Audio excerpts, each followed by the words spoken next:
I'm Professor Fabio Morosini, and along with my colleague, Professor Marco Sepicchi, we welcome everyone to our second day and round of discussions. Before we start, I would like to pass the floor to Professor Claudia Lima Marques, who is the coordinator of the German Study Center, who is sponsoring this webinar, to say a few words before we jump into the discussions. Thank you very much, dear Professor Fabio Morosini. It's a great honor to be here and to speak in behalf of the Center for European and German Studies from our university, the Federal University of Rio Grande do Sul, together with the Catholic University PUC-RS. This is the first center in the Global South, sponsored by DAAD, Deutsche Akademische Austauschdienst, and we are very glad with this important and inspired meeting. So I want to thank very much Professor Marco Sepicchi from our International Relations Department and Professor Fabio Morosini from the Law Department, and also the many students and PhD candidates in the name of the Bruna Heisdorfer that are helping to put together this for us. I think one of the main Congress this years. And I want also to thank all the speakers in the name of Professor Michel Raton from Brazil and Professor Wang from the University of New South Wales, Australia. And I hope we can reply this and perhaps publish later the results of this very interesting meeting. I want also to thank Professor Padula that will speak in, later about our Confucio Institute here in our university. So have a great meeting, and thank you very much for wonderful efforts. Thank you, Professora Claudia Lima Marques, for these words. So today, as I was saying, we will continue our discussion on emerging world orders. And I suspect that no country is as much at the center of the emerging orders debate as China is. And as we observe the phenomenal rise of China as an emerging and also leading order, several questions are in order. So one, what is a world order with Chinese characteristics? Two, how different is China's conceptualization of order in comparison to Western models of order? Third, what are the legal instruments that are being used and created to promote China's order? And finally, how does a Chinese approach to order affect other medium level or medium-sized economies such as Brazil? So to address these and many other questions, we have invited a group of experts on China's approach to world order and also on the encounter between China and Brazil.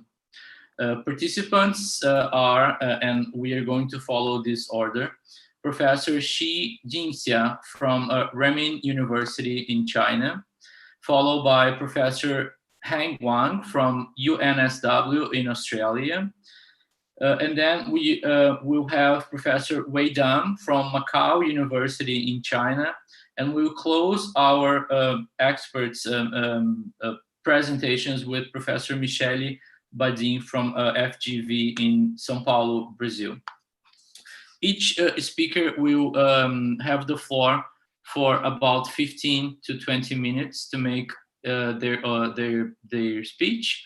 And we'll follow with questions from the audience who are joining us from a YouTube live transmission. So I thank you, everyone, and I would like to start this meeting inviting Professor Jinxia Shi to speak.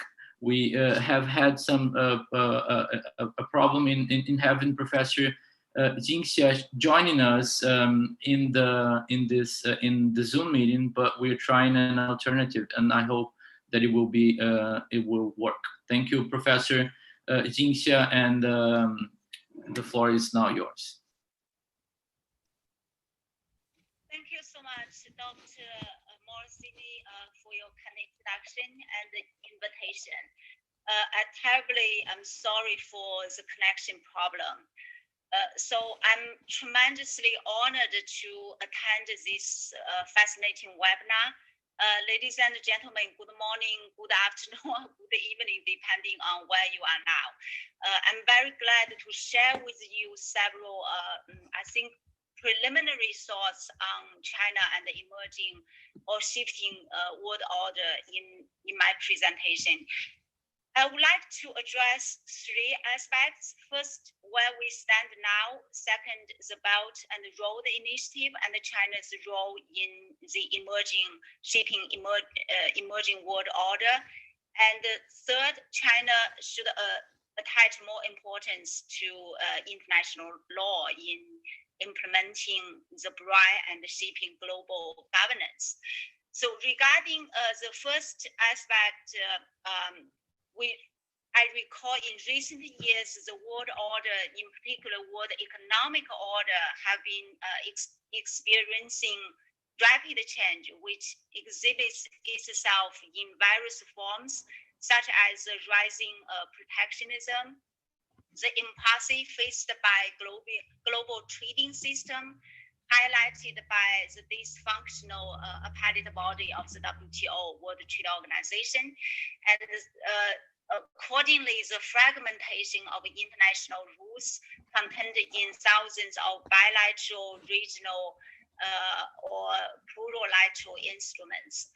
Among other things, the battle between the US and China has risen to an unprecedented level on many fronts. The deepening disagreement between the two great powers and the emerging fragmentation of the international system made it practically impossible to reach any kind of common agreement on restructuring the decaying world order. This process is gaining momentum and directly affects almost every area of intergovernmental relations. To be even worse, the COVID-19 pandemic has resulted in a sharp decline in international trade and investment this year, and adds more complexities to the disintegration of the world order. This is basically where we stand now. Against this scenario, it's necessary to explore how the world order should be shaped, and more relevantly for me, the question is for China how to adjust to these new realities, and what role to play for China in this emerging world order. There might be quite a few dimensions to approach this issue, and I would like to discuss the Belt and Road Initiative, for short is BRI, through which China, whether and to what extent, may contribute to shape a better world order. So my second part of the presentation is about the BRI and world order and the interaction between these two things. We noted that the US status as a credible negotiating partner and a reliable ally has declined with Trump administration taking the office. Well, in recent years, China has shifted its own tactics and become more direct in attempting to have regional and global influence. China is actively engaged in promoting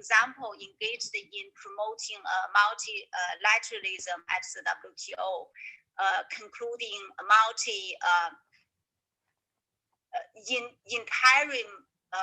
multi-party interim for MPA, for short is MIPA, with EU and other WTO members to maintain the appellate system in response to the US destroy of appellate body. And China also has been negotiating the regional comprehensive economic partnership, the largest FTA in the world, and more other FTAs than before. In addition to these treaty-based agreements, China has begun to promote its own trade investment and strategic interests through the Belt and Road Initiative. BRI is a proactive, progressive, and relatively more flexible approach, having more recourse to so-called soft law, which is conducive to enhancing China's role in global economic governance. The softer aspects of the BRI may provide an opportunity for China to develop its abilities in international economic rulemaking and integrate China with the global market. From an economic perspective, the BRI not only is a major part of China's overall reform-based economic strategy, but also serves as a response to a new economic situation where the market, energy resources, trade, and investment integrate intensively. Through the development and implementation of the BRI, China has also been adjusting its domestic economic structure and further promote economic transformation and upgrading. From a policy perspective, we can see advancing the BRI has been elevated to the head of China's national development and plan and become an integral part of China's participation in shaping global governance and the world order. President Xi first put the idea forward when the established world order was only just beginning to show signs of its obvious failures. The global economy struggled to overcome the effects of the global financial crisis in 2008 to 2009.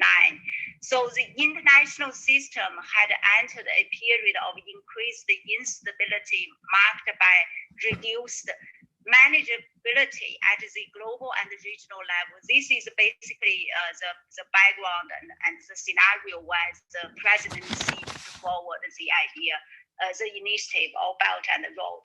In this context, therefore, the BRI should be viewed not only as an economic project, but also an attempt to find an alternative approach to reformating the world order. It partially fills up the huge infrastructure gap in Asia and elsewhere with its financial support arms such as AIIB and the Silk Road Fund, and offers more suitable conditionality and work efficiency compared to the conventional international mechanism. More rigorous debt relief approaches and other innovative activities related to the internal management of the multilateral financial institution enabled the BRI-related nations to receive infrastructure building and upgrade funds, which in traditional global financial management institution may not be available. As a result, it is reasonably argued that the BRI is an essential and influential instrument for China to shape world order, insofar as it seeks to shift the structure of global governance in its favor. However, in recent 2 or 3 years, it was felt that across the globe that the BRI was more than just the implementation of a single alphabet, extremely ambitious project, but rather about the onset of the reformatting the entire world order. So sensing a kind of threat to their interest and their position in the world, a lot of countries set out to boycott the block the geographical expansion of the project and created a very negative reputation surrounding the BRI. Such an obstructive approach appears counterproductive, I think, primarily for those planning to boycott and the project. The BRI itself actually did not encroach on the fundamental principles of the liberal world order in any way. Furthermore, the foundation of the emerging new world order cannot be limited to the BRI. The main principle, as we recall, of building a new world order from the bottom up is the creation of regional and continental coalitions of likely minded states. That means sharing common approaches to various measures of international interaction. So the BRI, to some extent, meets this criteria and serves as one example of the formats in which the New World Order may develop by China. So the last part of my presentation concerns basically like my advice or suggestion, which is that China should attach more importance to international law in implementing the BRI to shape a better world order. The BRI, as I mentioned before, presents both unprecedented development opportunity but in the meantime, various risks and challenges for China and other countries involved as well. From a perspective of legal security and risk prevention, it is not hard to assess risks and challenges associated with the implementation of this initiative. The assessment provides the basis for discussing the role that international law may play in rolling out the BRI's ambition.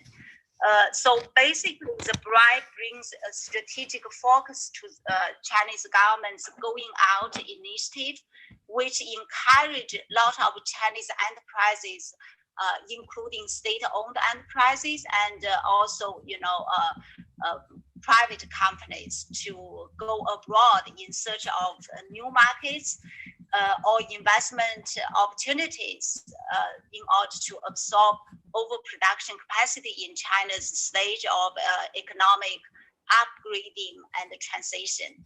So in this sense, the BRI promises opportunities for Chinese companies, while it turns out that the road is unlikely to be even.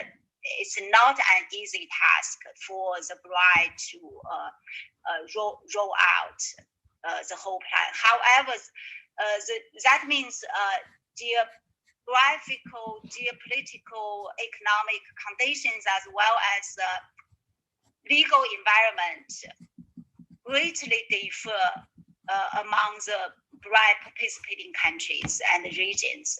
Consequently, the companies involved may head into the territories that are strategically important in the sense of China's foreign relations, but very difficult or hard to tackle from a business viewpoint. Many cases already indicate that there is a lot of risks, including political, commercial, environmental, even cultural, religious, and etc. Risks associated with the BRI's implementation.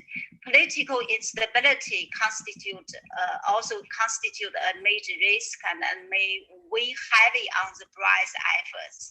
These cases concern infrastructure projects, which is typically tied to, on the one hand, the political stability of local governments, and on the other hand, a large sum of investment. political switches need to be anticipated as they can change the outcome of a large infrastructure project.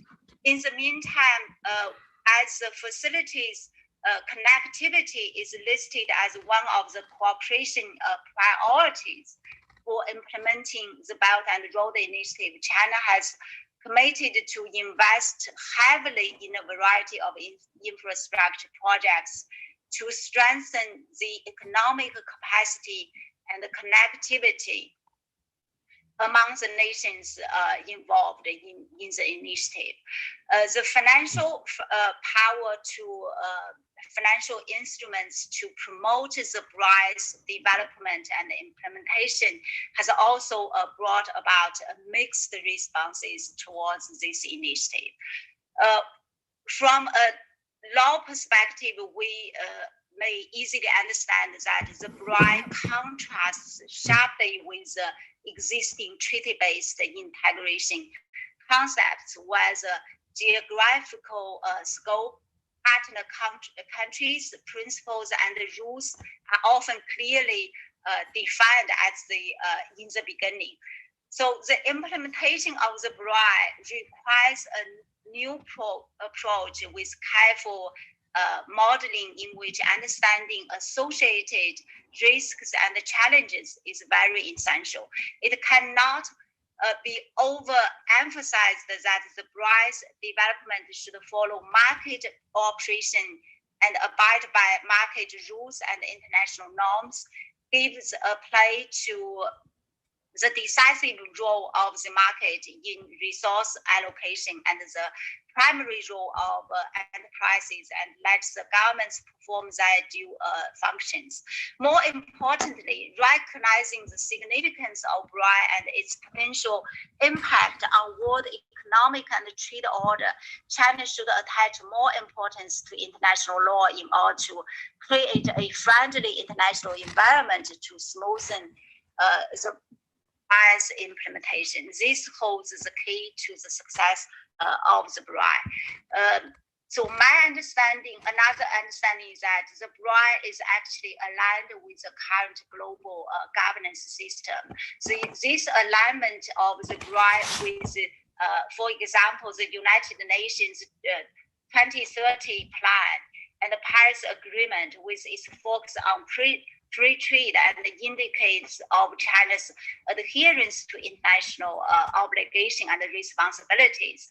I'm of the firm belief that the successful implementation of the BRI requires powerful and effective legal mechanism suited to the complex issues. So China should further enhance the role of international law in implementing the initiative, including using bilateral, regional, and multilateral mechanism, and attract more countries and regions to participate in the initiative. Regarding the substantive subjects on which these instruments should focus, some areas raise more urgent legal issues requiring more specific attention, such as some area, unimpeded, like trade and investment, dispute settlement, international finance integration, maritime and transport competition, e-commerce, consumers' rights and protection, conflict of laws, and etc. So I believe the efforts made by China to complement the BRI through the current global governance regimes and comply with international law could give it more reputation and credibility to pursue a significant project. To conclude, the system of global governance in which China has been rising economically has some noteworthy core elements we should pay attention to. The fragmented and multi-layered global governance system enable countries to communicate with this through governance institution in more than just one way. So we may have different definition or understanding of the world order or the world of order. I think in the past, over the past years, China's strategy still appears more to be reactionary or responsive instead of autonomous. The outside pressure, as we can see, still constitutes the best hope for Chinese reformers to take advantage and push through the tough domestic reform agenda. However, I do think the BRI as a useful instrument for China to assume a more important role in global governance can provide China with a good opportunity to help shape a more sustainable world order. I will stop here, and thanks again for your listening. I look forward to our interaction and discussion. Thank you so much.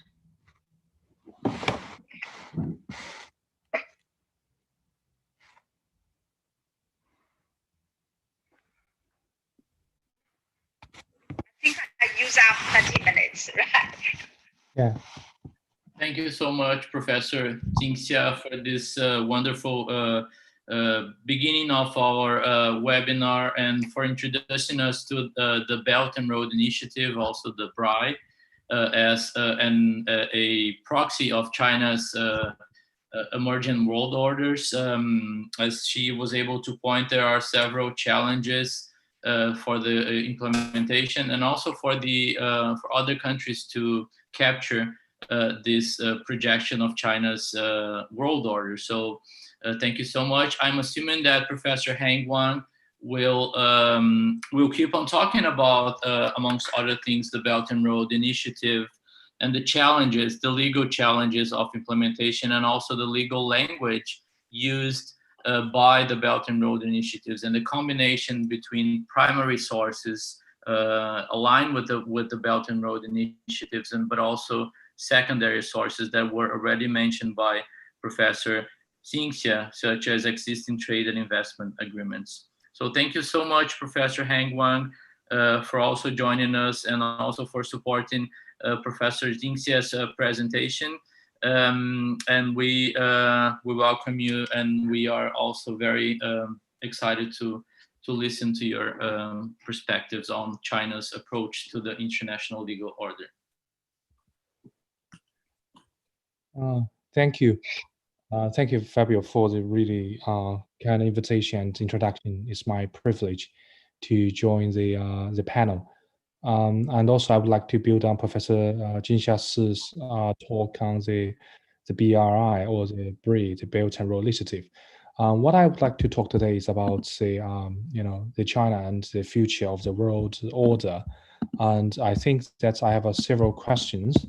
One question is about what is the China's approach to the world economic order, and secondly, what is the future of the world order from Chinese perspective? I mean, China-related perspective. Firstly, I think that's as mentioned earlier, that what is China's approach? I think that there are two scenarios that may be useful. One is the Belt and Road Initiative, which is a China-led one. Another one is I would like to look at is being the U.S.-China trade war or trade tensions. Let's first look at the Belt and Road Initiative.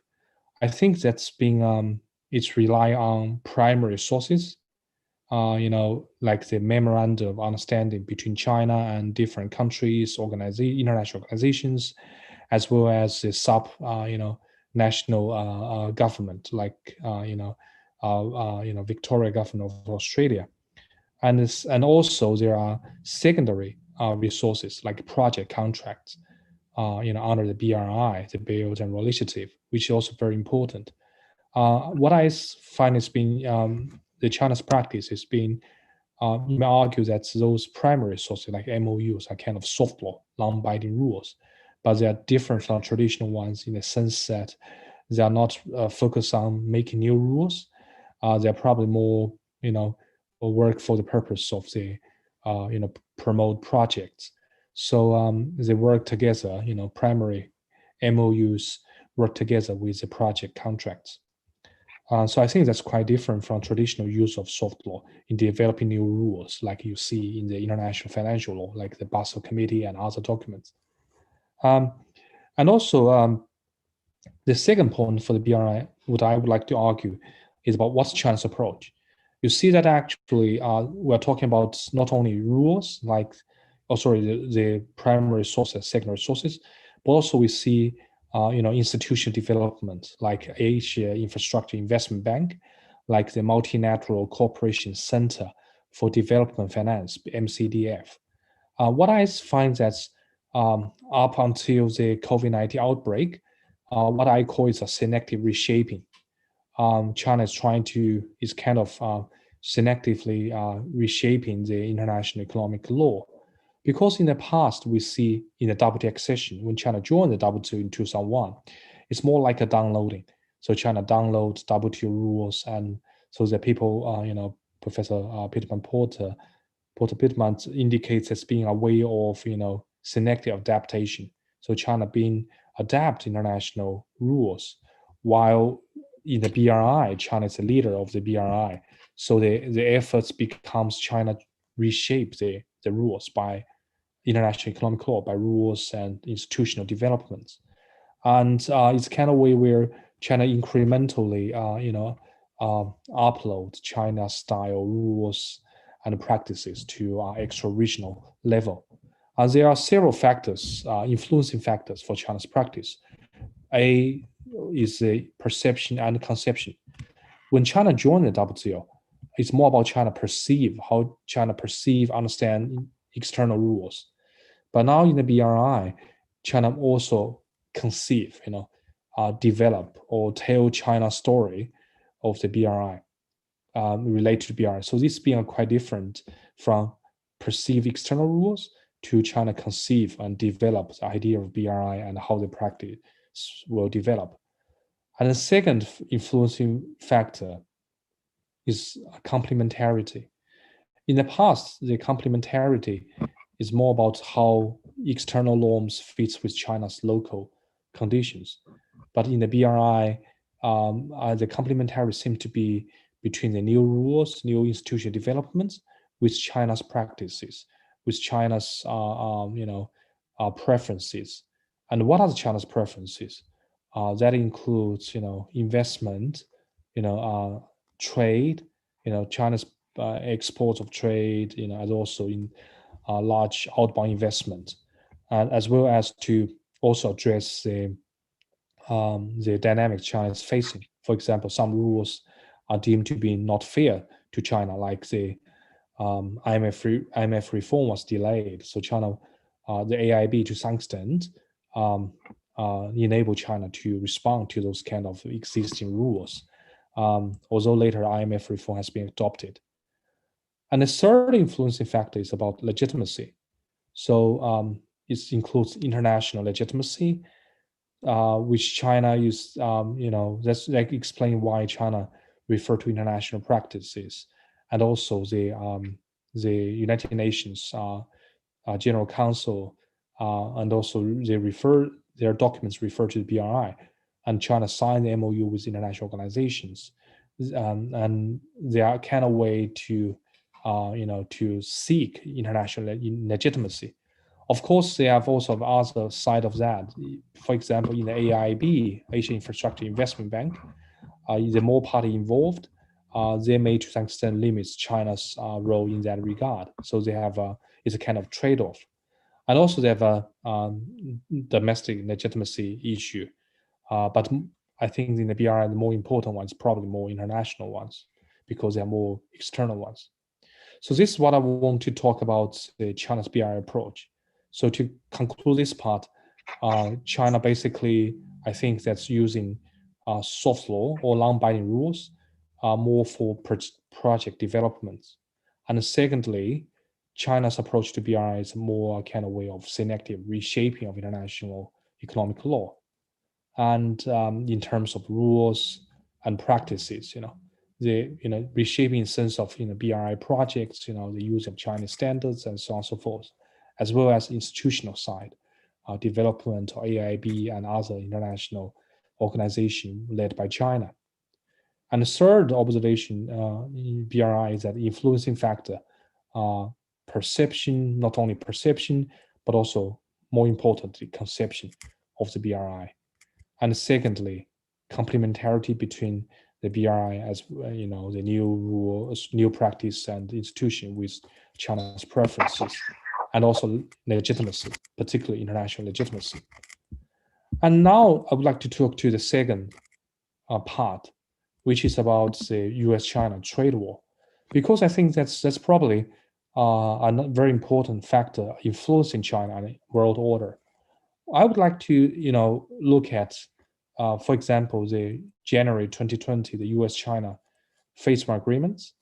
I think this can be interpreted as what I call selective engagement, because that if you compare the U.S.-China Phase 1 agreements and U.S.-China trade tension vis-a-vis, for example, deep FTAs like CPTPP, or even previous to the WTO accession of China, the scope of the agreements and also the negotiations been much narrower. And also this, you see that the focus is quite selective. So there are two aspects of that. One is that what are the selective focuses mean? One is that there are unprecedented emphasis on market access. So if you look at the Phase 1 agreements of the US and China, they're more about purchase commitments. They are not so much about strengthening the value chain. So for example, if the trade agreements are like CPTPP, they cause a lot of trade effects, trade diversion, but they also attract a lot of investments to countries like Vietnam, because that they have a lot of rules that promote investment. While in the Phase 1 agreements, it does not really touch upon traditional, investment protection or investment dispute settlement, or those kind of the value chain related issues. Instead, they deal with some issue like intellectual property protection, service trade, agricultural goods, but most of them are more about meet target on purchase. However, as we know that for trade, like importation of commodities, agricultural products, they are not really help increase the value chain, and they don't really help a lot in terms of addressing decoupling issues. So we see that actually the selective engagement can be understood in this sense, in the sense that it focuses on market access and purchase instead of deep integration. And the second aspect of selective focus or selective engagement is about the dispute settlement. It's unique that it's being a unilateral enforcement, so they are not referred to a third party for adjudication. They're more about actually dealing with the issue of the consultation, and we see that the selective engagement is highly mutable. So we'll see, but what they will deliver, whether there will be Phase 2 agreements, or to what extent they will need to new rules. And also looks like that decoupling to some extent is happening in practice, given the dynamics. And the third part, and also the final part of my talk is about what is the future of the world order, China and the world order.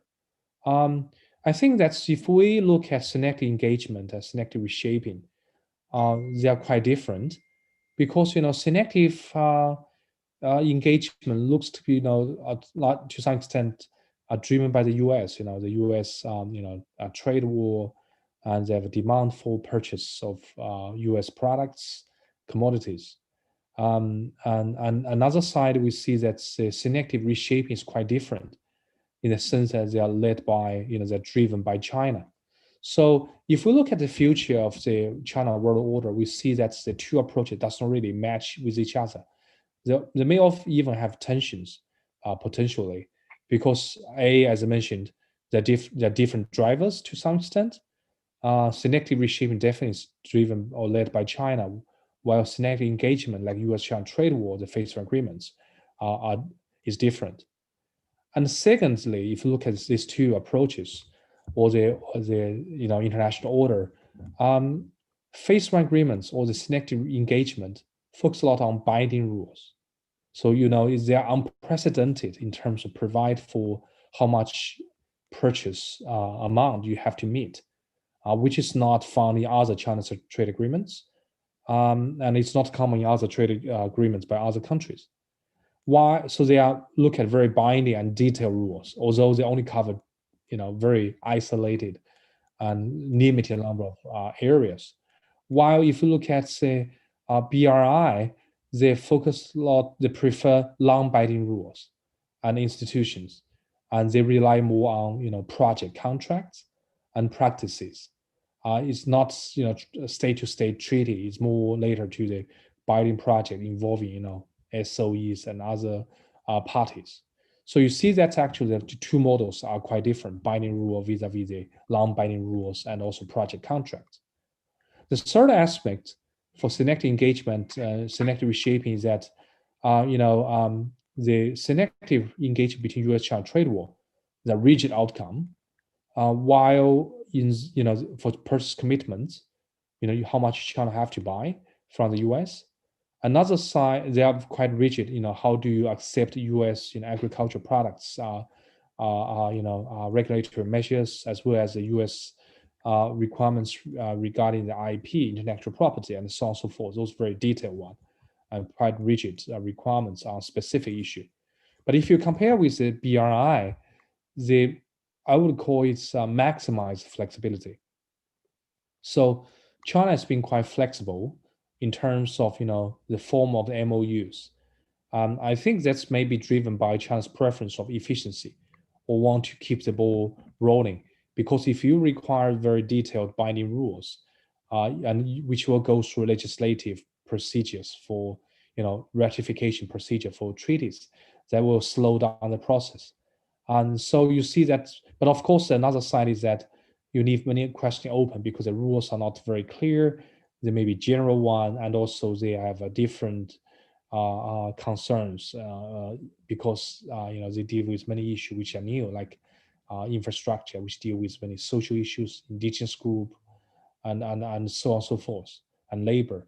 So you see that actually there are downsides, or there are challenges as well. But again, here you see a difference. Selective engagement focus on rigid outcome, while selective reshaping under BRI focus on maximized flexibility. And there also are the other tensions about where you put your resources on, because the resources for negotiation and administrative one may be limited, and how do you deal with that along these two different paths. So I think that's been quite an interesting scenario. And also I want to say that it's not only about China respond to the US, but also it's two-way, but also US response to China. So my final concluding observation is about what's the future of world order. I just mentioned earlier that China's two approach of selective reshaping under BRI and selective engagement under the US-China trade war, there are some tensions. So their relation remain to be seen. And secondly, is that the areas of China and world economic order has expanded from traditionally in the WTO era trade, and later on at early stage of BRI outbound investment, to more recently, if you look at currency, like central bank digital currency.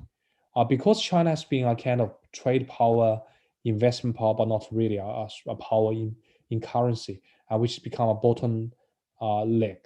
And also the Libra, Facebook's Libra, impose pressure on China's sovereignty regarding currency, because if Libra is being widely used, they may be used in terms of capital outflow, or it's hard to regulate. I mean, it's hard to for the Chinese government to regulate in that regard, because the data is administered by the private entities. And also the COVID-19 enables the use of technology to address epidemics. So you see that actually the China and the world order is changing from not only trade investment, but more to currency, because there are interaction between Libra and China's central bank digital currency, the digital yuan. And that China is piloting that, and China is like to be the first major economy issuing the central bank digital currency, CBDC. And also, we see that's behind it. The currency is not only about the currency or payment system, they're also about data. And also they in the COVID-19 era, you also have digital data, digital identity. So you see that those kind of the new issues in the China and world economy. Besides, that's also related to technology. And also another aspect, second one is about for this new situation in COVID-19, after COVID-19, besides broader area, is also about the actors. I mentioned earlier, Libra, the Facebook, the tech firms, giant companies are stepping into new areas, which also will affect the world economic order. And the third aspect found for, the new aspect of China and world order is about the issues we're dealing with. I think we're getting to deal with more sensitive issues, regulatory issues, instead of tariff cuts by traditional double taxation or traditional FTAs, free trade agreements of China. So that's, and also infrastructure on the BRI is quite, substantial because they have a distribution implication. These are long-term one. If you think about a railway or a port, they also deal with social issues like labor, environment protection. And also you think about CBDC, they're talking about monetary power and also data, how data will flow and how to provide privacy and how to deal with your own payment system and monetary policy and so on and so forth. So we're dealing with an area which are new but very thorny issues. That come to the fourth issue that we see that the tools are more unfortunately not less about treaties.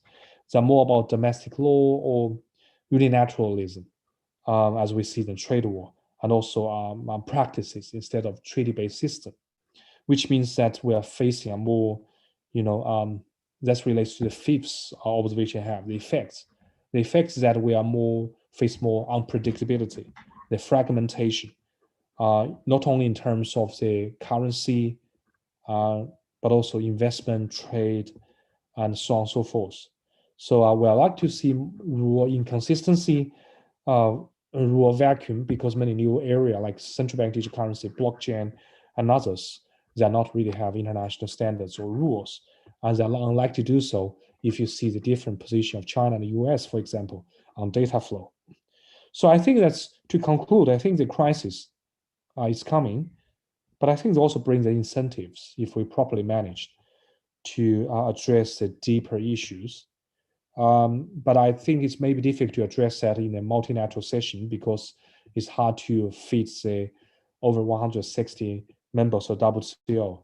Looks like that are more likely to happen, practically speaking, at the bilateral or larger free trade or investment treaties context.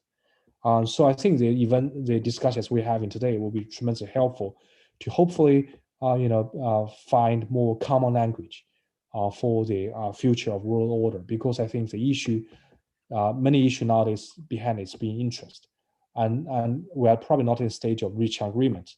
I think we are even not really on the same page in many cases about the common language, about what is competition mean, what is the rule of order mean. So I think more efforts are needed to figure the common language and to lay the basis for potential rule-based system and to address the dynamics we're seeing these days. So I will stop here. I will thank you.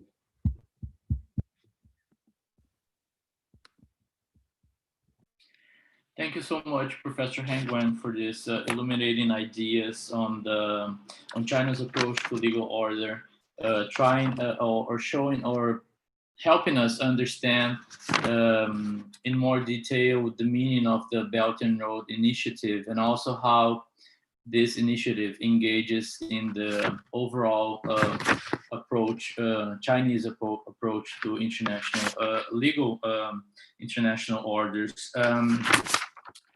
Also, it was interesting to realize from your presentation how China has chosen to between different alternatives. So between reshaping international order versus engagement.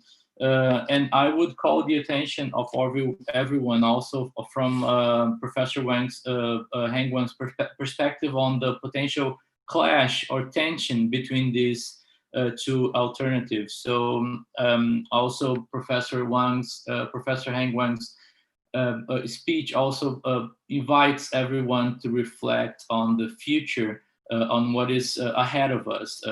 Seems like a lot of the focus is on the Belt and Road Initiative as it is, and Professor Wang invites us to think about the broader implications of this Chinese approach and even tensions within the Chinese approach to international legal order. So I'm sure we'll have a lot to discuss over the questions, over the discussion period of this webinar.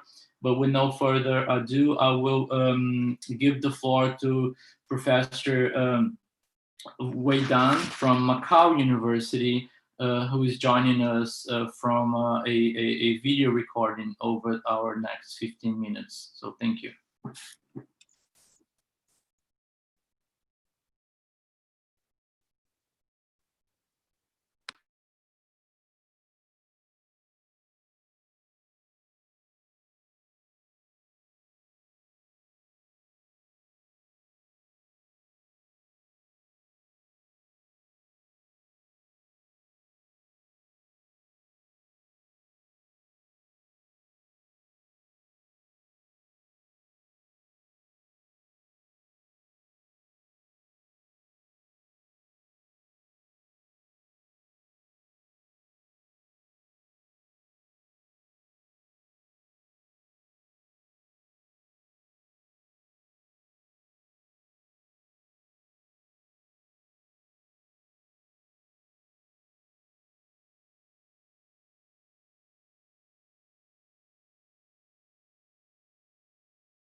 Hello, everyone. It seems like we're facing an issue with Professor Wei Dan's sound.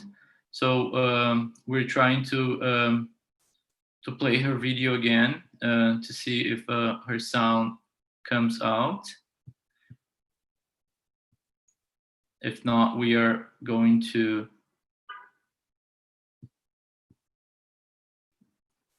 No, there's no sound.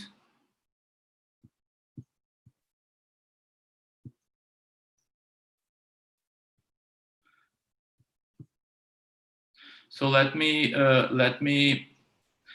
go back. Why don't we move to Professor Michel Badin's presentation while we try to solve the technical issue with the video from Professor Wei Dan in the meantime. Thank you.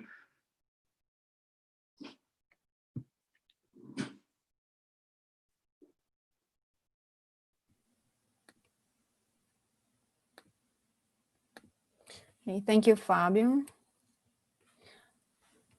It's an enormous pleasure to join this meeting in such an adverse global scenario and to meet back colleagues and friends that I admire so much in their work. I thank Professor Fabio Morosini and Marco Sepic for organizing this virtual meeting and their teams. It's always a pleasure to be with URGS students, professors, and researchers, and I celebrate the participation of Professor Claudia Lima Marques and Professor Antonio Padula today. I will present here a co-authored work and ongoing research with Professor Morosini, considering the prolific recent work on China's role in shaping a new world order. Based on the new legal tools, as Professor Heng Wan just mentioned, in our paper, Fabio Morosini and I dispute the novelty of China's approach to international legal order. Our research has been developed based on a ground-based theory approach. This means that we look to primary documents and concrete investment case, and we are now complementing this analysis, interviewing key high-level people that has worked with those issues. Based on that research, we claim that most of the legal innovation attributed to China, either in its international arrangements or in the mobilization of its domestic sources for global expansion, have been a product of state capitalism structures and post-colonial cooperative movements in the global South.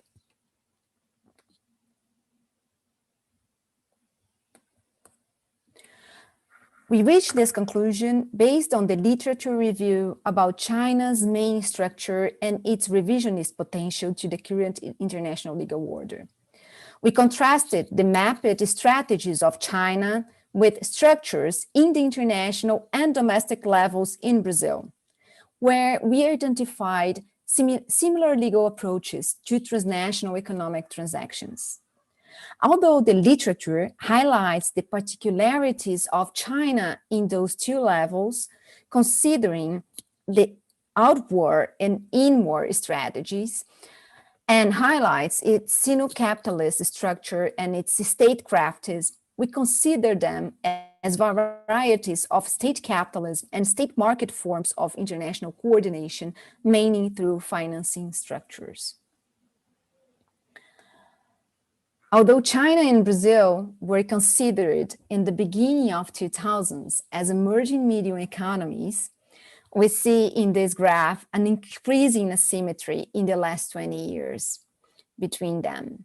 If the novelty is not the type of arrangement that we claim in the first part of our paper and state market coordination, for the purpose of the second part of our analysis was to identify where it is. We chose China's investment in the electric sector in Brazil that since 2009 has responded for 80% of China's investment in Brazil. And we focus on the largest acquisition, state grid investments in CPFL, the largest private company in the Brazilian energy sector. We have previously analyzed if there were any changes in the macro regulatory level in the Brazilian energy sector due to the China's investments. But the results were that the market was sufficiently regulated in Brazil to contemplate those Chinese investments. A significant part of the energy market in Brazil is under foreign investors' control, and the majority of such foreign direct investment are state-led, mainly from European state-owned enterprises. The focus of the paper is then in what we call the micro level, considering the impacts of the Chinese investments in the corporate governance of the acquired company and in the operation of the investments, mainly on the technological aspect.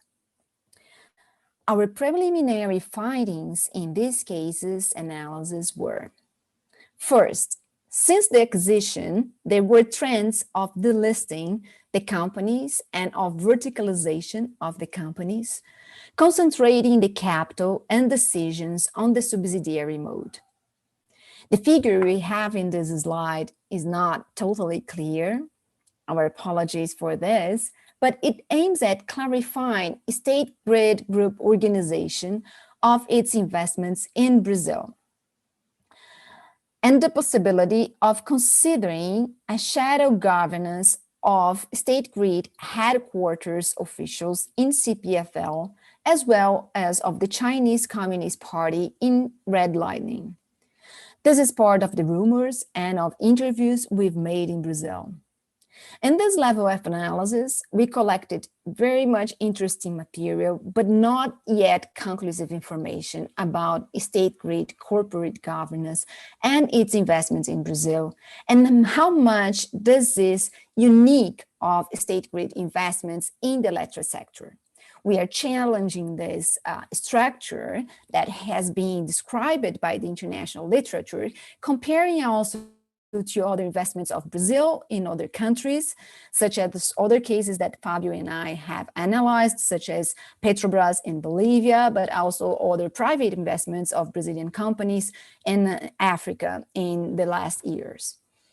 And we also see in the case of investments in Brazil that Statkraft, for example, from Norway, has a similar corporate structure in its investments in the Brazilian energy sector.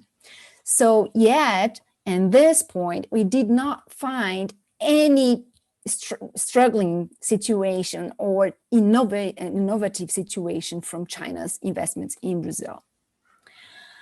Scrutinizing the operation level of the investments, we finally identified relevant innovations. We noticed that China has mobilized South cooperation agreements to align it with its go-out policy and its strategy for global expansion in the renewable energy sector.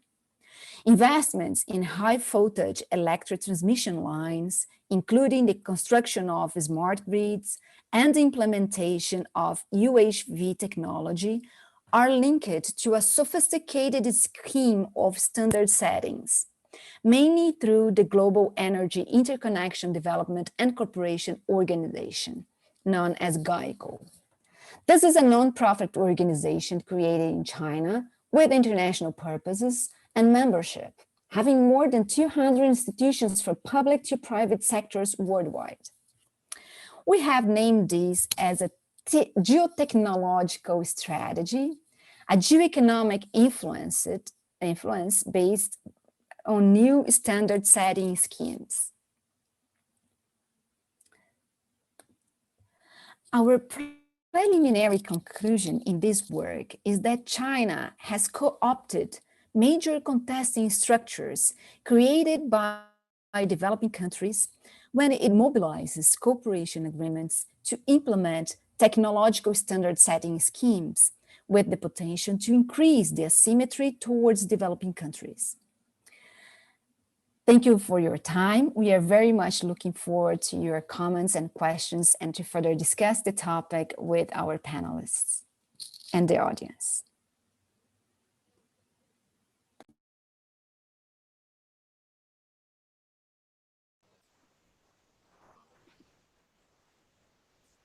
Thank you so much, Michelle, for your presentation, which brings China's legal order to Brazil, a place familiar to us and to several of our audience. So thank you for this. We are going to try to project Professor Vedant's video one more time, since we're having issues with the video projection. So I'm asking our IT personnel to help us.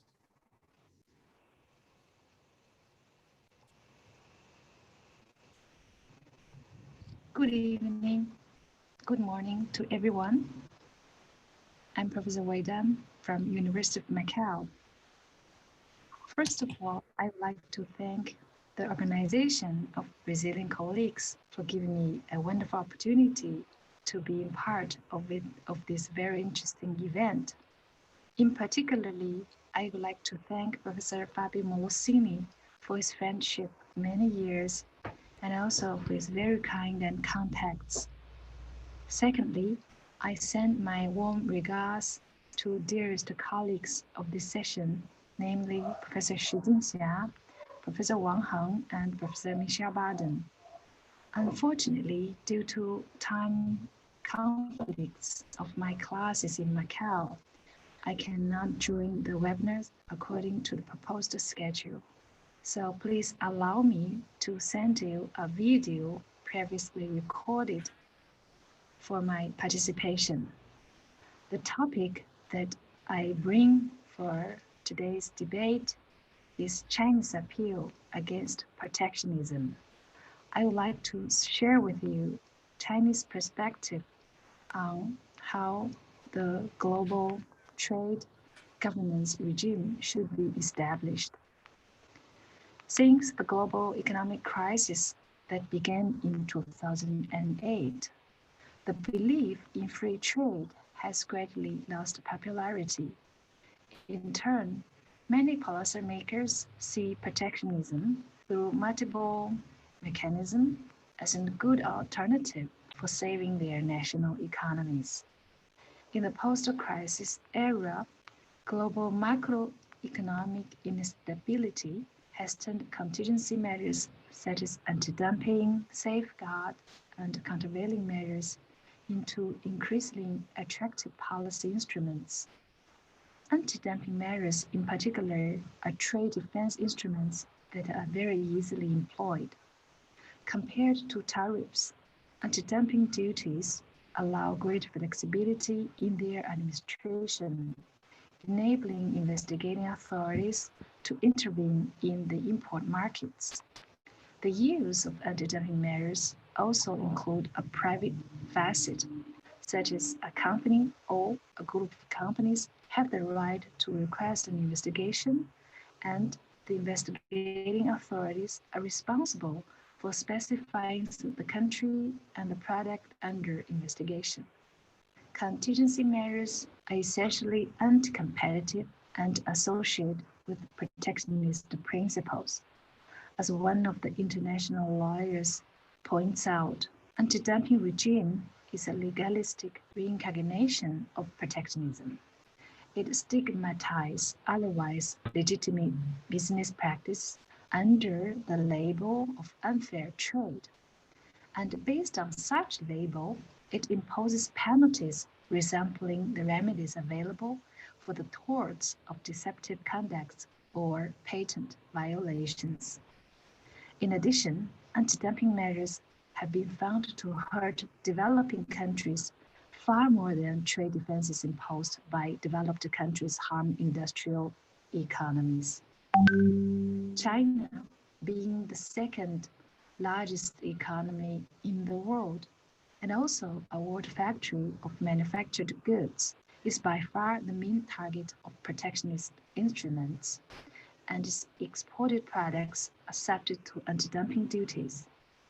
Trade defense measures are generally justified as temporary reliefs or safety valves by Chinese trading partners for use when domestic industries exported to competition from China need an out mechanism to allow for appropriate adjustments.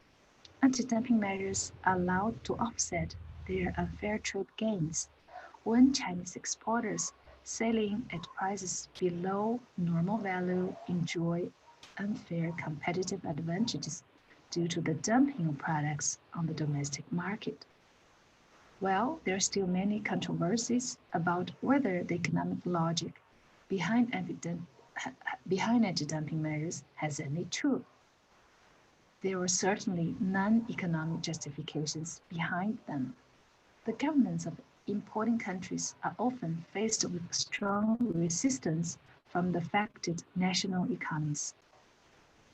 Are the increasingly frequent and severe protectionist measures always appropriate and intelligent? We will try to answer this question by reflecting on the following illustrated cases. The WTO case DS-399, which is the United States measures affecting imports of certain passenger vehicle and light truck tires from China. It's seen a great victory for the United States of America. The American government, based on the decision of the WTO DSB, imposed punitive safeguard taxes against tire exported by China and managed to secure a maximum of 1,200 jobs for domestic workers. Meanwhile, American consumers have led to pay more than $1 billion for higher prices as a result of these measures.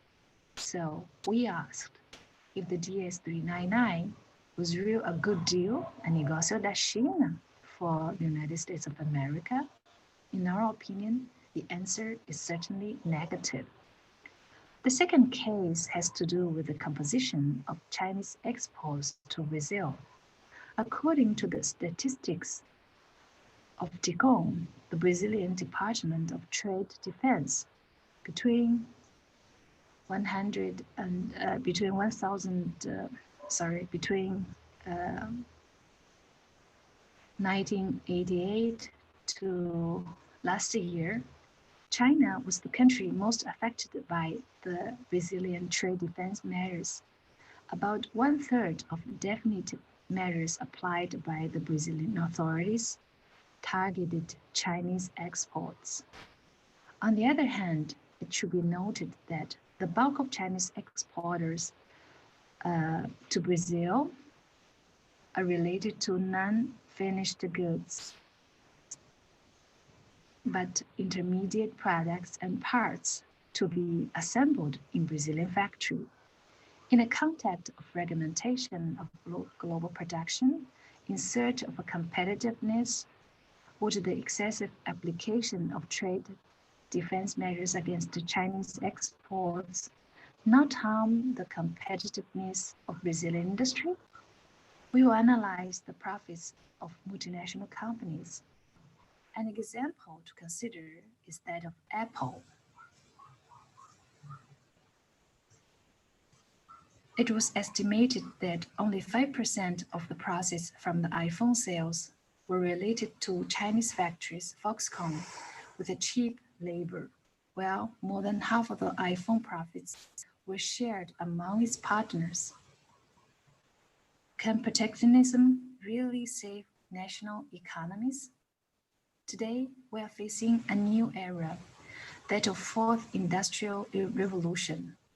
Following the first one, marked by the invention of the steam engine, the second one promoted by electrical energy, the third industrial revolution linked to computer technology, and the fourth one is related to big data, cloud computing, artificial intelligence, network, and shared economy. Our way of life is being changed substantially by the accelerated development of Internet Plus phenomenon. Sophisticated automation and computing technology will perform increasingly complex, reproducible functions. Electronic equipment used in robotics will eventually replace people in many professions. A study recently prepared at the University of Oxford showed jobs, including our lawyers, under threat from technology. Will the gradual substitution of human labor by technology be impeded by trade wars? Will the loss of jobs to robots be solved by protectionist measures? Unlike what has happened in other phases of globalization throughout history, the current phase of globalization involves a deep integration of the world economy and a restructuring of the most influential political powers. The new international division of labor called into question the position of centrality that originally belonged only to Europe and the United States of America. Theoretically, free trade promoted by globalization is beneficial for all people in all countries. However, the practice of the last 30 years in turn have unfortunately demonstrated that the wealth and opportunities brought by the globalization have not been distributed equally and fairly between the country, and the income gap between the rich and the poor grows even wider. Currently, the globalization is at crossroads. If, on one hand, the mutual interdependence of national economies will lead greater strength to unlock potential for economic growth. On the other hand, The new wave for protectionism aimed at reversing globalization is making the world economic environmental even worse. The failure of global governance has given rise to more global problems such as terrorism, refugee and migrant crisis, climate change, greater frequency of natural disasters, financial crisis, and among others.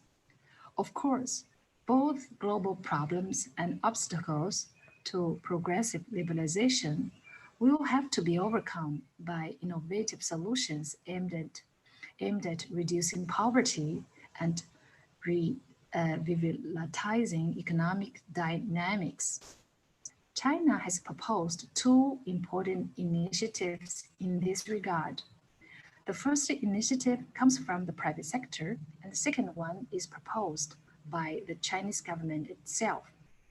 Today, some 60,000 multinational companies monopolize approximately 80% of world trade. However, small and medium-sized companies, which accounts for 99% of the world's companies, are the main source of jobs.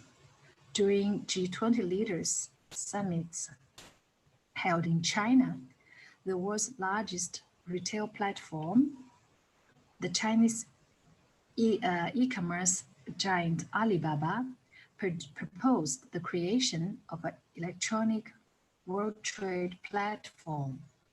The aim of EWTP is to reduce trade barriers to make it easier for small and medium-sized companies to expand their capacity to develop their business activities worldwide. Moreover, through electronic commerce, small and medium-sized companies can also reach foreign final consumers, better understand the foreign market demand and the global consumption trends, enabling them to conduct product innovation, optimize services, and directly share the benefits from the expansion of the trade.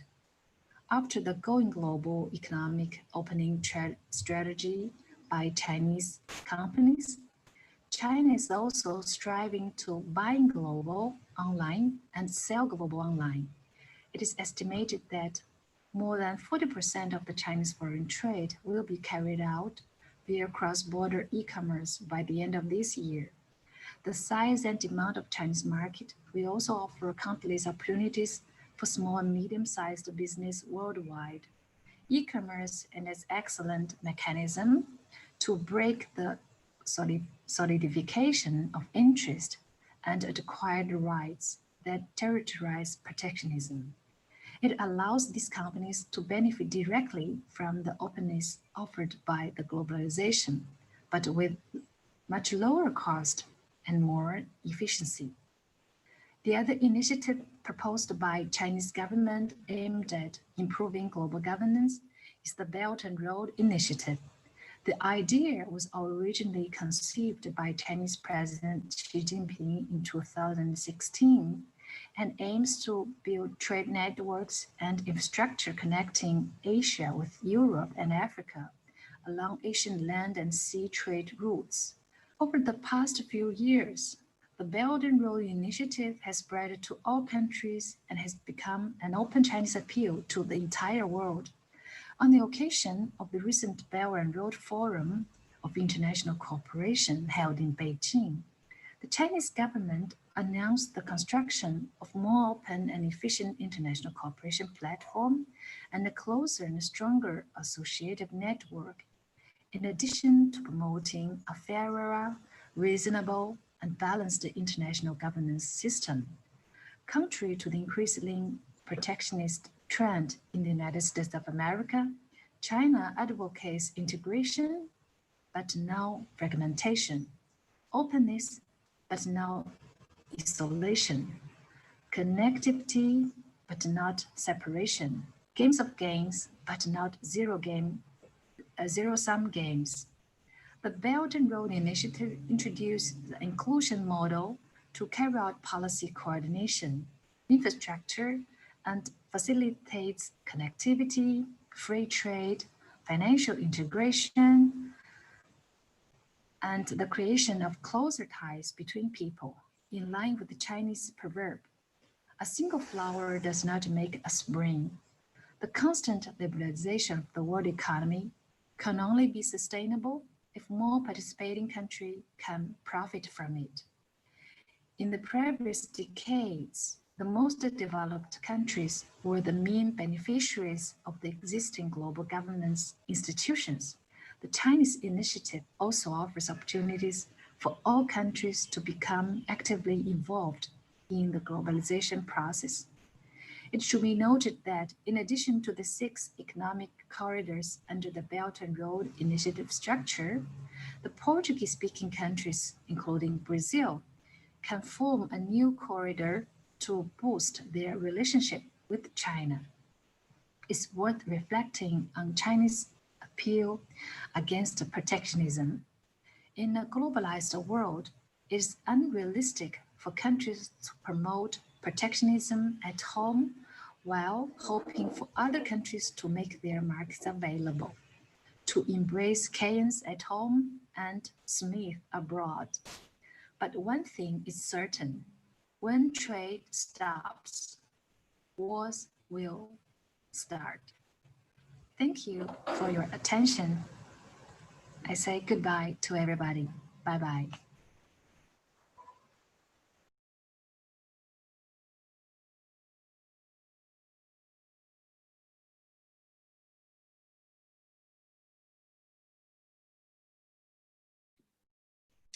Okay, hello everyone. So I'd like to thank the participation of Professor Vedan in our seminar. Her video, along with this other lectures, will be available for those who wish to access it later. We now move to the period of questions and comments, and maybe I'll start. We have some questions from the audience, and I will start with some questions to the general panel, and then we move to as we organize the questions here on our chat. So maybe a general question for the panel is related to the role of the BRICS and how, especially thinking from this emergent order, a notion of a world order promoted by China, and considering the ascendance of China in the general order, so no longer just a power, an emergent power, of the global South. So my question then is, how do you conceive of the role of the BRICS in this notion of Chinese world order? Is the BRICS, as it was in the past, something that is strategic in the promotion of order from the global South, or is it no longer a priority under Chinese foreign policy? A second question also to our Chinese colleagues is from studying the Chinese approach to order, especially the Chinese legal approach. And I think here both Professor Jinxia Qi and also Professor Heng Wang talked about the Belt and Road Initiative and the structure of the Belt and Road Initiative as one feature of the Chinese order. I would like to learn more, if it's possible, about the processes involved in the creation of this order, the involved actors, the coherency of the strategy. Because from listening to your presentations, I could sense a highly organized strategy, but also this sometimes gives the impression that the Chinese approach to order is very monolithic and conducted by the states. But my question is, what are the other actors involved that are helping to shape this Chinese international legal order? And here I'm also thinking about the role of the Chinese SOEs, for instance, that is for me very important in this process. So I'll start with those two general questions to our speakers, and I'm now collecting the questions from our audience.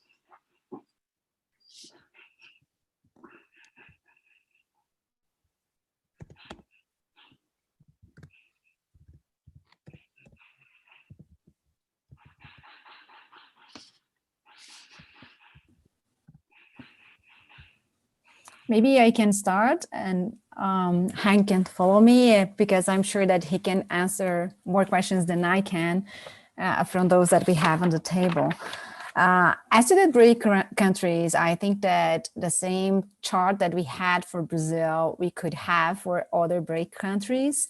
It's kind of China had increased amazing its importance, economic importance in the world, and its material capacity. And this is very important in the way that the countries can coordinate their actions.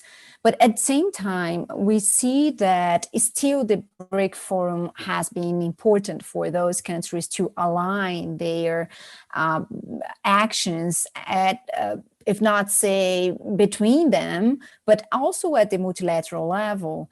I see that very clear in the way those countries are establishing their strategies for the negotiations at the WTO level for in the group of investment facilitation and development.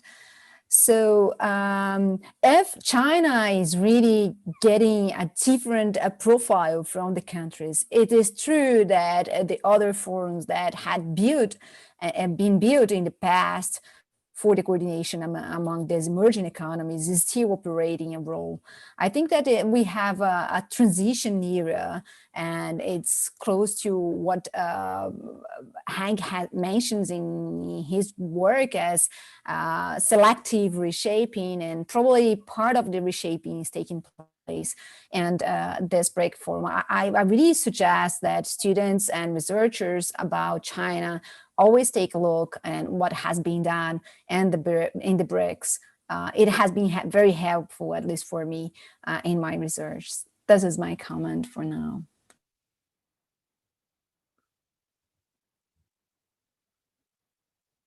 So Professor Si, do you want to start first? I think you can start first. Okay. I can make some complementation if necessary. Okay. Because I couldn't hear them quite clearly. Okay. Yeah. But I understand two questions. You answer them first, and then I can add something if I want. Okay. Yeah. Thank you. Yeah. Thank you very much for the question. I found this being very useful. I try to answer that. I understand that the first question is about the BRICS. The role of the BRICS in the new world order. What I will see that actually, I think that there are different scenarios we look at that. When you have the question, I think that's the BRICS, the bank. They are probably more typical example to show the role of the BRICS in that regard.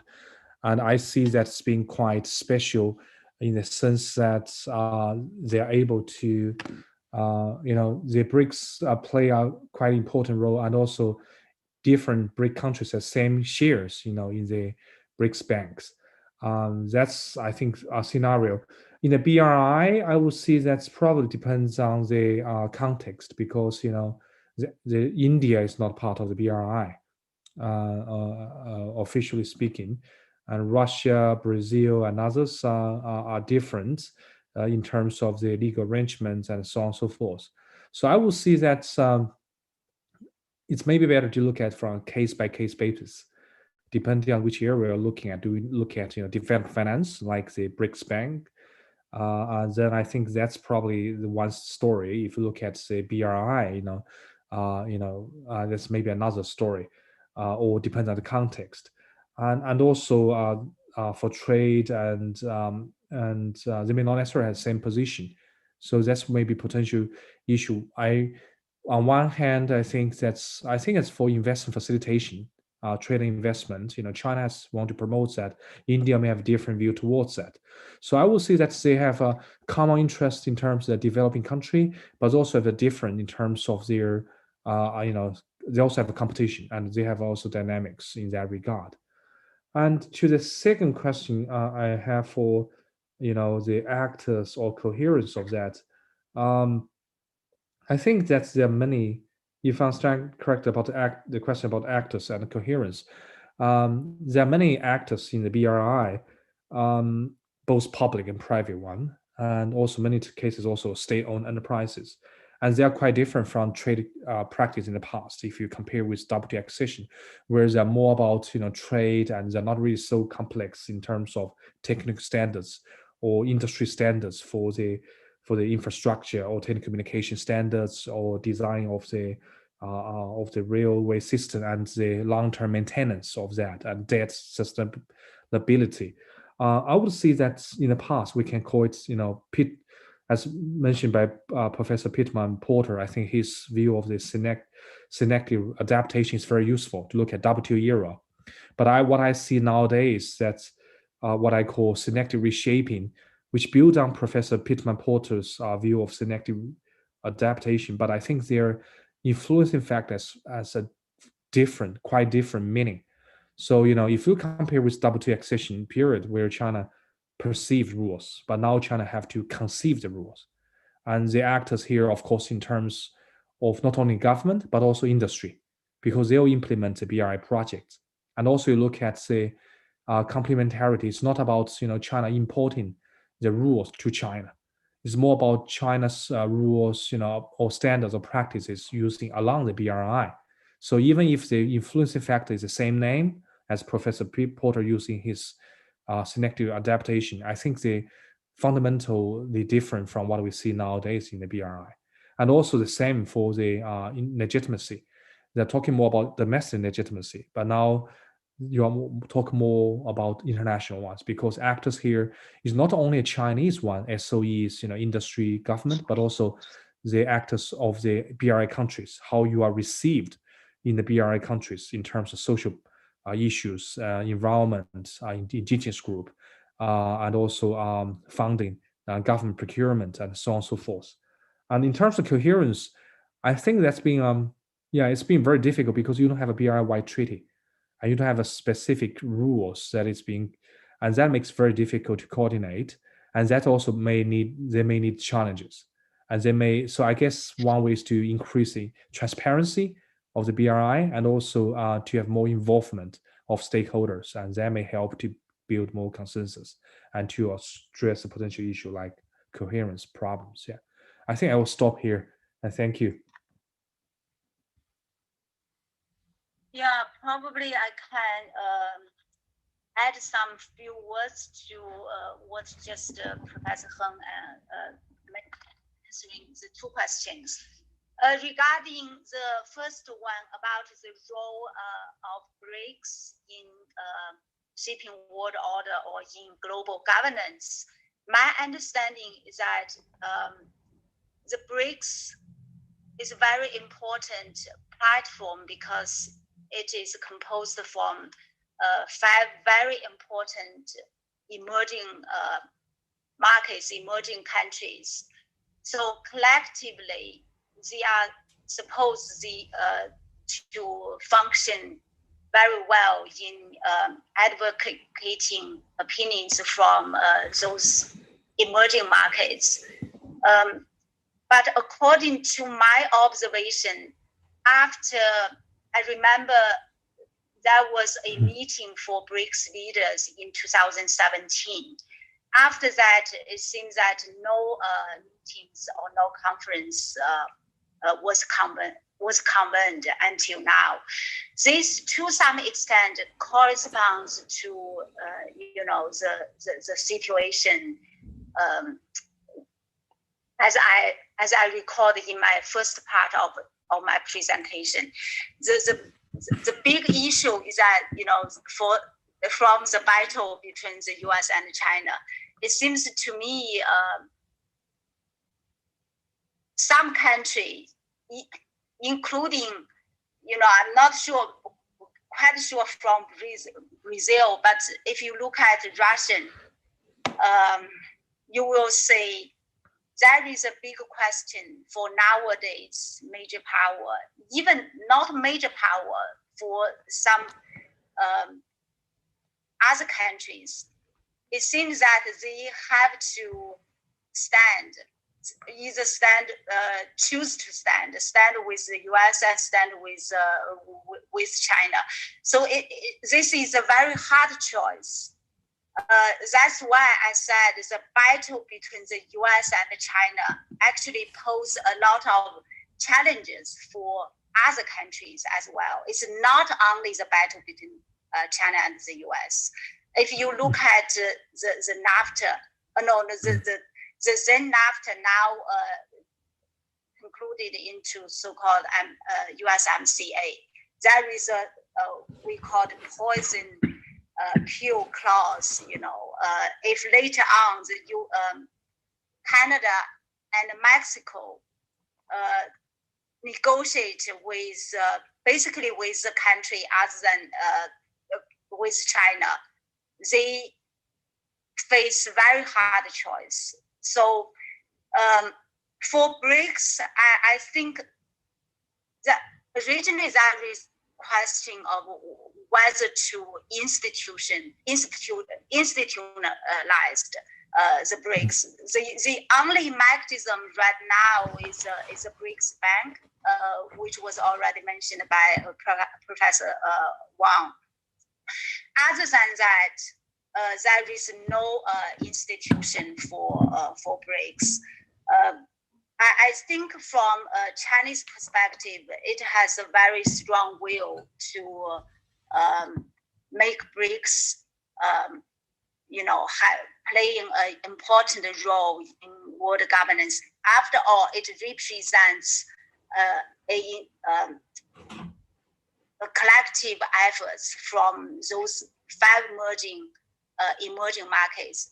But we understand that nowadays, to some extent, to large extent, because of the battle between the US and China, I think it's largely affects the operation or the role the BRICS can play as well. Regarding the second question, I highly appreciate the arguments what Professor Wang just mentioned. The soft law was largely used, but I would like to emphasize for the BRIC to function from the perspective of international law. The Chinese leadership always emphasizes the BRIC is not a start from zero. It's built on the existing international instruments. That means that's why I also mentioned in my presentation, I said BRIC itself does not encroach, any existing rules. From this standpoint, we may understand, the existing international legal instruments, including bilateral investment treaties, BIT, already existing free trade agreement, even the agreement on avoiding double taxation treaties. All these existing international legal instruments are helping the BRIC to roll out its ambition. For new regime, there is basically no other new regime except AIIB, and Silk Road Fund, if that's also the one. We have a Chinese phrase that is crossing or cross the river by touching the stone. That means learning by doing. So for China, it's the first time to put forward such an big idea. For Chinese government, actually, there is no existing experience for China to make reference. So it has to learn by trying a lot of different mechanism or regimes. So on the one hand, relying on existing treaties, bilateral, multilateral, or regional instruments, and on the other hand, relying largely on the soft law mechanism. It is very practical. For China, what works, it can be used, can be utilized by Chinese government. This is a very practical and very functionalist approach. I think combining both from soft law regime and existing international legal instruments, China will be playing some role in creating or in shaping a world order, mainly from trying soft law regime.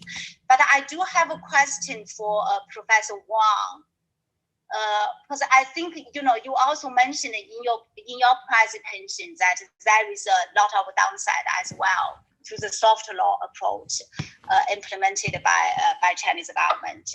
We all understand, particularly if you look at great risks resulting from the implementing the GRI. So do you think it is necessary in the future, when conditions are ripe for China and other GRI participating countries or nations, to harden the soft law? Briefly speaking, is that a necessity to harden the soft law regime in the future, to make them legally binding, not just as MOU relying largely on political wills of China and participating nations? Thank you. Just some comments and also raising questions as well. Thank you. Thank you. Thank you very much, professors and dear colleagues and speakers. So we have, I understand that Professor Xi Xingxia has just asked a question to Professor Wang. So before I turn the floor to Professor Wang, let me just throw two more questions from our YouTube audience to professors speaking here today. So the first question is to Professor Wang, and from the public is the following: is China using their own digital currency as an effective way to protect and safeguard its monetary sovereignty? And following, how will the other economic powers react to this strategy? And second, one, and I think it's more directed to Professor Xingxia, is concerning the impact of China's order on the European imaginary. So the question is, do you think that the discourse that the European Union has created, that China could be a rival to the European way of global governance, do you think that can be a way to try to continue the Eurocentric, Western-centric conceptualization of the world?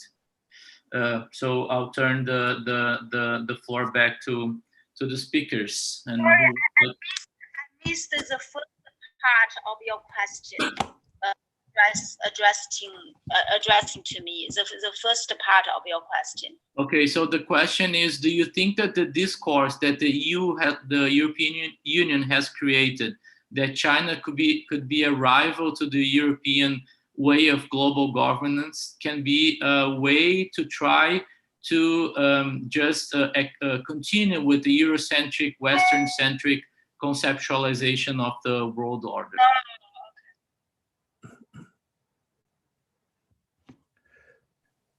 Okay, so so Professor, do you want to start first, or you want? No, you start first, because the question first addressed to you. Okay, yeah. So maybe I will start. Thank you for Professor Si and also for the public for their question. Maybe I answer in the reverse order. First one is that for the digital currency, central bank digital currency, I think there are important aspects in terms of the sovereignty. So I think Libra actually, because China has a capital control, and the digital currency, for digital currency, they may have concern about they may use to for the capital outflow. So and also the sovereignty in terms of currency is one issue, and also in China, I think the central bank digital currency help to strengthen the role of the central bank in the payment system as well, because in China there are reduced use of cash, and if you work in China, you live in China, you know that you usually do not pay in cash. You use payment softwares like Alipay or WeChat Pay, and in terms of the economy, what's the reaction of other economies? I think that's been I like to see a kind of potential more incentive for other economies to issue the central bank digital currency. So, for example, Sweden has already tested the the digital currency, but also early this month, I think that's the European Central Bank has started the public consultation for the digital euro. So I think there also are some proposals for digital US dollar as a response to the COVID-19, because COVID-19 also has speed up the process because to fight against the viruses. So I think that's for the economists, I like to consider or speed up their process regarding central bank digital currency, because I think they don't want to lag behind in that regard. And also they also may have a first mover advantage, and they may have influence on that. There are international organizations like Bank of International Settlement with a number of central banks are also working on that. They issued a report early this month as well. And then coming back to the question of Professor Si, I found it's been very difficult question, a very good one, also quite difficult one. I think that's, yes, I agree with what you mentioned, the soft law does have some challenges, as also mentioned by myself in the talk, that they are not detailed, they are quite general. So in terms of predictability, that'll be useful to have more detailed and more specific rules particularly addressing those rules that are covered by the existing rules, and also that'll help to enhance the transparency as well. But also, on the other hand, I think that's also again have to be dealt with by case basis. Depends on what are the issues, and also sometimes not necessarily on bilateral one, because issues may be more efficient if there's a kind of agreement with a number of parties. So I think to wrap up, I think the major issue is probably how to develop more more transparent and also rules that help to address potential issues in practice, and also to help address the potential concerns the different parties may have on specific issues. I think that'll be helpful to build a rule-based system. And also in this process, I think it'd be great to be inclusive and to be transparent. And that'll be a good example to show that every party is to be involved and have a say on that and agree on a transparent and well established rules. And also, finally, I will see that I just write more about that on the BRI agreements and also the China's approach to BRI. And you can download that on SSRN or ResearchGate under my name. Thank you.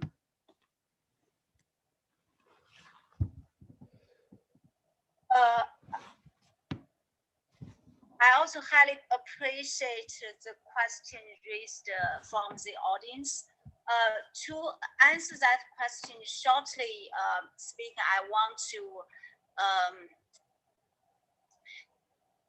talk about a little bit about the characteristics of world order according to the understanding from Chinese government or advocacy from Chinese central government. Basically, China think the world order, the most important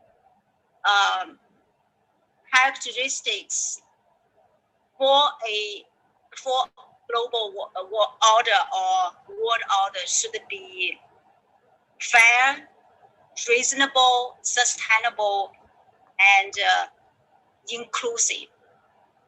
Particularly, I want to address inclusive because fair, reasonable, and sustainable are more subjective. Inclusive, as my understanding goes, is more is compared to other three words, is more is the most objective one. Inclusive means the world order should be should have the characteristics of diversity. It means the world order should accommodate the different needs from different countries. To give you a short example, it should accommodate the different development paths from different nations, regardless, the ideological, political system. This is what China and the Chinese understanding of the world order. So by this idea, China is, to a large extent, China doesn't use the concept of universal values. But that doesn't mean, China never claims like so-called number one, even number two, number three status in the world. Chinese government is ready, is very much willing to cooperate with any other countries. Particularly if you look at the declaration from the central government regarding the implementation of BRI. That's why, the BRI is called international public goods. That means not only the so-called BRI countries, which only about concern 60 or 70, no more than 70 countries along the road and along the belt, not limited to those countries. Any country, any international organization, as long as they wish, they can participate in the initiative. Chinese government is more than welcome, any country to join this initiative to build for the so-called shared destiny for the common humankind. That being said, for European Union, China is willing to cooperate with European Union, not having or endorsing the idea of so-called Eurocentric or Asia-centric. This kind of concept is not what the Chinese government, has. And recent example is that, as I mentioned, the due to the United States blockade of the appointment of appellate body members. So the appellate body ceased to operation last year. The European Union has been dealing to negotiate the MPIA multi-party interim appeal arrangement. So that arrangement was led by the Union, and China joins in the very beginning. So right now it has been a success. That there are a lot already, 24 WTO members joining that arrangement, and it has already been operational. So from this example, you can see Chinese government is actually, is ready, is willing to cooperate with any other countries with shared idea or common ideas. Not endorsing the idea, which region centric this concept. Excellent. Thank you very much. Thank you very much, professors. We are reaching the end of our webinar. But before I go into the closing remarks, I would like to invite my colleague, Professor Antonio Padula, who is the head of the Confucius Institute at the Federal University of Rio Grande do Sul. He would like to say a few words on behalf of our institute.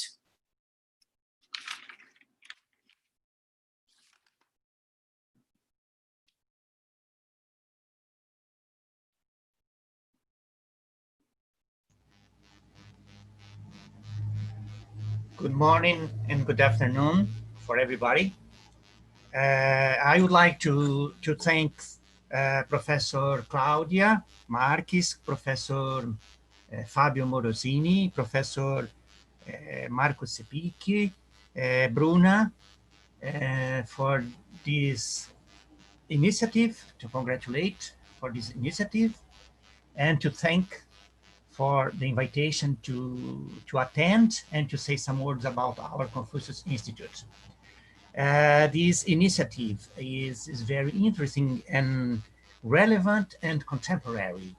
It is about the China and the emerging world order. Then is a very exciting issue. I would like to thank the speakers for their collaborations too. And I would like to say some words about our Confucius Institute. The mission of the Confucius Institute is to teach the Chinese language and to promote the Chinese culture in our university, in our community. And we are working hard to expand this mission to include the support for academic cooperation between Brazilian universities, Chinese universities, and more recently, the BRICS universities. Then in this moment, we are working with our colleagues, Professor Claudia, Professor Morosini, Sepicchi, and other colleagues from different unities, different research unities from our university, to create a BRICS Center for studies and cooperation, and to study and develop research and academic cooperation and business cooperation and government cooperation between our universities. And in this way, we invite all of you to join us in this effort to create an environment, a special environment to debate this kind of issues that are contemporary and relevant. And we hope that we will overcome, the COVID-19 pandemic will be over soon.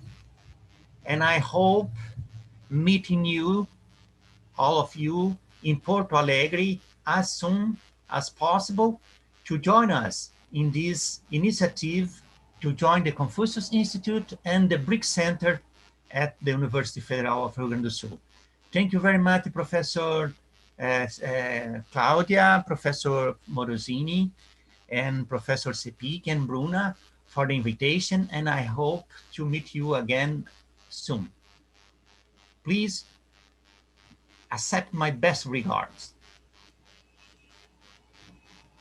Thank you, Professor Padula, for speaking on behalf of our dear and esteemed Confucius Institute, and for proposing future collaborations between Chinese universities and Brazilian universities.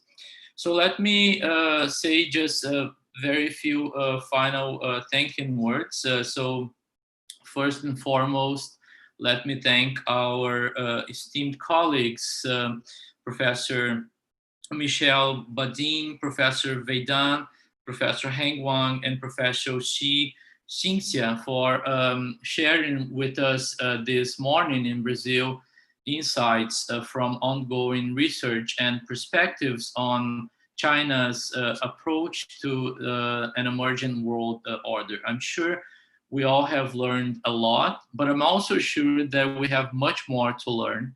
And I hope that this is just the beginning of a fruitful conversation between Chinese scholars and Brazilian scholars, but also European scholars and Latin American scholars, as we talked yesterday in in the first session of our webinar. I would like to thank especially the German Studies Center at the Federal University of Rio Grande do Sul. And here I would like to do that in the name of Professor Claudia Lima Marques, who is the co-director of the center that is financed by DAAD in Germany, for being with us and for supporting this initiative. And last but not least, let me thank the help from our students. And I would like to recognize the incredible work that Bruna Heisdorfer and also Diego Fontoura have done to make this initiative possible. Thank you so much for the student engagement and participation. So this is all for this webinar. The presentations will be available for those who wish to access it later, and they're going to be available on the website of our German Studies Center at URGS. And I wish you all a pleasant day or evening for those who are speaking from another part of the world.